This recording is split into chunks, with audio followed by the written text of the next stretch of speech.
Donald Trump's presidency is crumbling under the weight of his own mental deterioration. A spectacle so blatant, it's impossible to ignore yet. The mainstream media tiptoes around it, as if acknowledging the obvious would somehow disrupt their cozy narrative of neutrality. The man who once strutted onto the political stage with brash confidence now shuffles through his second term, a confused, rambling shadow of himself, spouting absurdities that would make a toddler blush. From bizarre musings about self-appointing, as Federal Reserve Chair to desperate pleas for divine salvation, Trump's latest antics reveal a mind in freefall, a leader so lost he's practically begging for someone to notice his decline. This isn't just a health scandal. It's a national embarrassment, a tragicomic display of a president unraveling before our eyes. Let's start with the most glaring evidence of Trump's cognitive decay, his own words, which tumble out like a spilled bag of Scrabble tiles, incoherent and nonsensical. Take his recent call to Fox, where he waxed poetic about brokering peace between Ukraine and Russia, not out of geopolitical strategy, but because he's apparently obsessed with securing a ticket to heaven. "I want to get to heaven if possible," he whined, admitting he's at the bottom of the totem pole in the celestial pecking order. This isn't the rhetoric of a world leader. It's the fevered rambling of a man staring down his own mortality, clutching at straws to salvage a legacy that's already a punchline. At 79, Trump's sudden fixation on the afterlife isn't just bizarre. It's a neon sign flashing. Something's wrong. And then there's the Federal Reserve fiasco. During a public appearance, Trump mused aloud, "Am I allowed to appoint myself chair of the Federal Reserve?" The question wasn't a joke.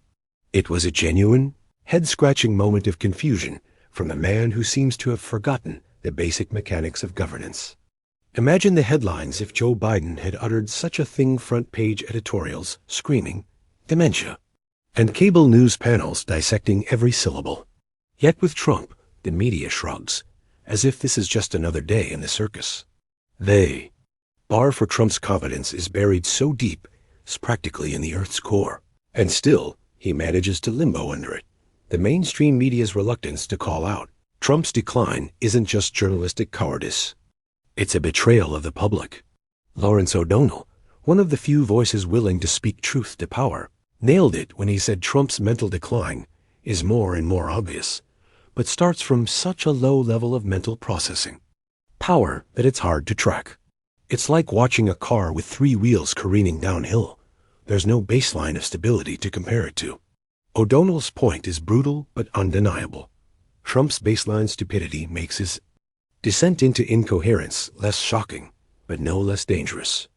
When a president can't distinguish between his own ego and the Constitution, we're not just dealing with a health issue. We're dealing with a national security crisis. The cracks in Trump's facade are becoming impossible to paper over. And even his own team can't spin their way out of it. Last month, the White House admitted Trump suffers from chronic venous insufficiency, a condition causing visible swelling in his legs. Reporters finally waking up to the reality of his frailty, pressed spokesperson Carolyn Leavitt for details. Her response?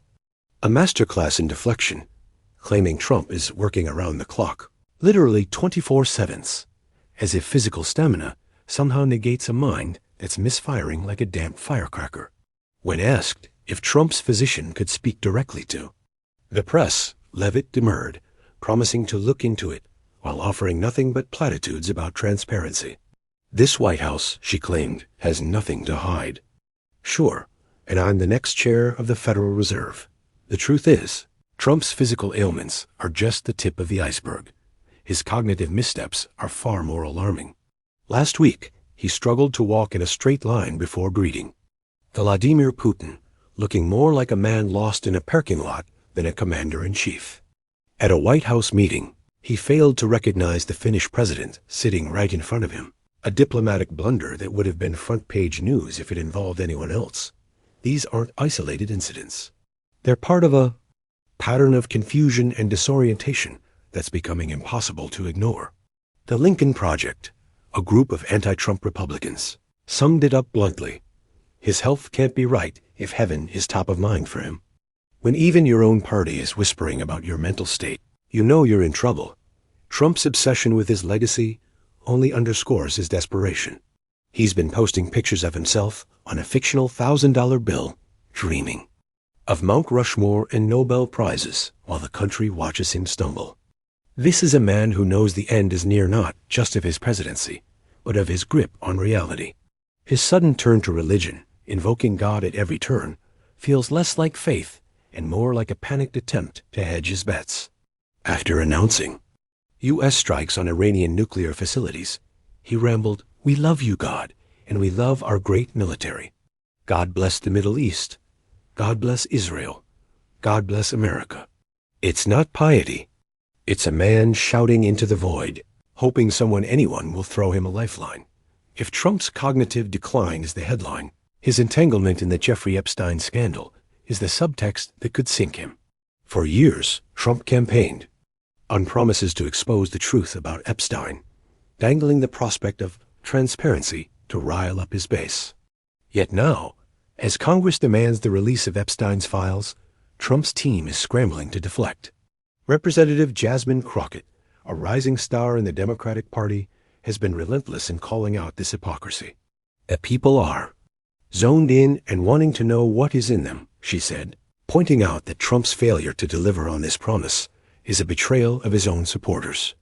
The Republicans, she noted, were so focused on Epstein during the campaign that they neglected the economy, education, and housing issues.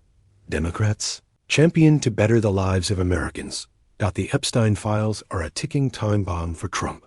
When Representative Summer Lee, the ranking Democrat on a House Oversight Subcommittee, pushed for a bipartisan subpoena to obtain the documents, Republicans dragged their feet. Why? Because the truth might expose Trump's own ties to Epstein, a relationship that's been whispered about for years, but never fully unearthed.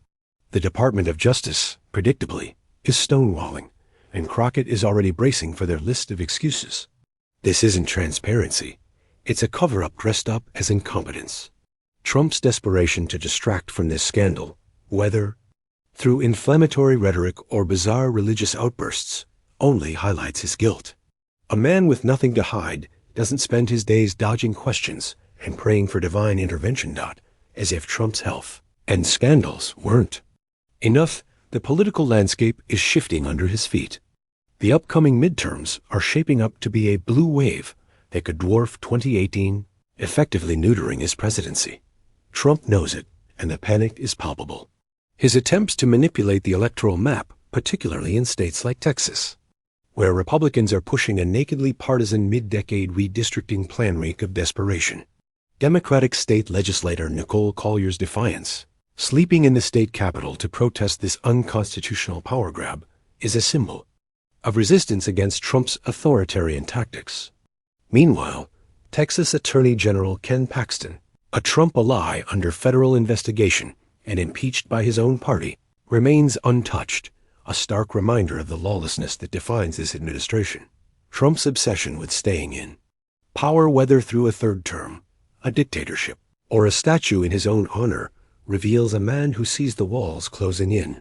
His cognitive decline, his scandals, his political failures, they're all converging into a perfect storm that threatens to sweep him away. The American people are waking up to the reality of a president who's not just incompetent, but dangerously unmoored, a leader whose mind is failing faster than his grip on power. The most infuriating part of this saga is the media's refusal to hold Trump accountable. If Joe Biden had so much as stumbled over a sentence, the headlines would have screamed senility for weeks. Yet Trump's daily displays of confusion, whether it's forgetting world leaders or fantasizing about running the Federal Reserve, are met with a collective shrug. This isn't just bias. It's a failure of responsibility. By normalizing Trump's behavior, the media risks convincing a generation that it's acceptable for a president to be this incoherent, this corrupt, this broken. As O'Donnell warned, we cannot grow weary of calling out Trump's decline, lest we become complicit in its acceptance. The few journalists who dare to ask questions are stonewalled by Trump's team, who hide behind claims of transparency while offering nothing but lies. Levitt's insistence that Trump is moving, working, continuing is laughable when you consider the man can barely navigate a straight line or a coherent thought. The media must stop treating Trump's absurdities as quirks, and start treating them as symptoms of a deeper crisis. Every unanswered question, every dodged inquiry, is a step toward normalizing a presidency that's anything but normal.